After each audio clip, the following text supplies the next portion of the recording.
तकरीबन 22 वर्ष बाद शहर के बीचों बीच स्थित पद्मधर पार्क के दिन बदलने वाले हैं।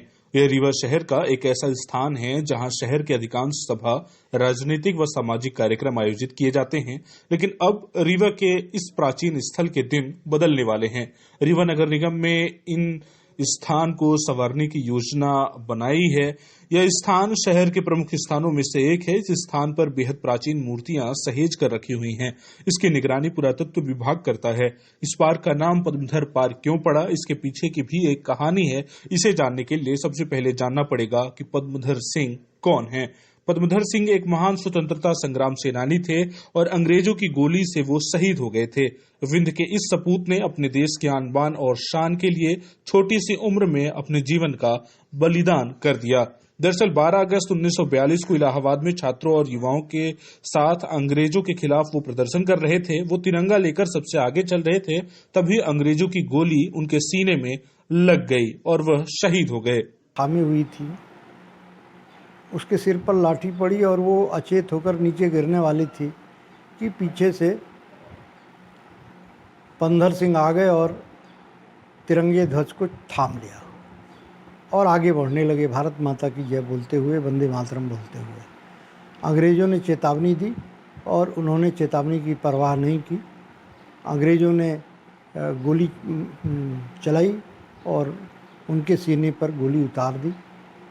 कहते हैं कि पद्मधर सिंह गोली लगने के बाद ज़मीन पर गिर गए, लेकिन जब तक उनकी आखिरी सांस रही उनके हाथ में तिरंगा लहराता ही रहा, उसको गिरने नहीं दिया, उसको झुकने नहीं दिया। उनके सहपाठी थे विशंबरनाथ पांडे, बड़े नेता थे उत्तर प्रदेश के और राज्यपाल भी रहे कई राज्यों में। उन्होंने अपनी बायोग्राफी में पद्मधर सिंह पर बहुत सा वृतांत लिखा है। आज भी प्रयाग विश्वविद्यालय में वहाँ के छात्र पद्मधर सिंह के नाम से ही शपथ लेते रहे हैं। छात्र संघ के जब चुनाव या उनका शपथ समारोह होता रहा है।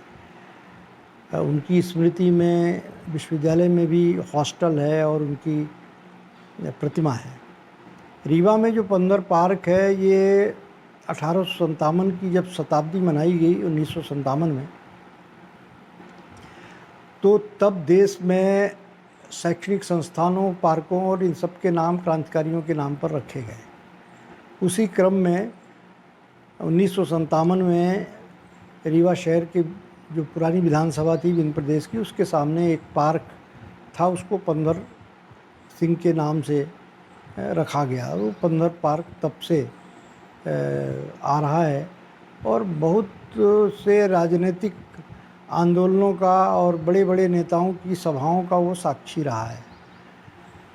तो उस दृष्टि से उनकी याद को अक्षुण्ण बनाए रखने के लिए यदि उसको और सुसज्जित किया जाता है, उसको और गौरवमयी, गरिमामयी बनाया जाता है, तो ये स्वागत योग्य पहल है।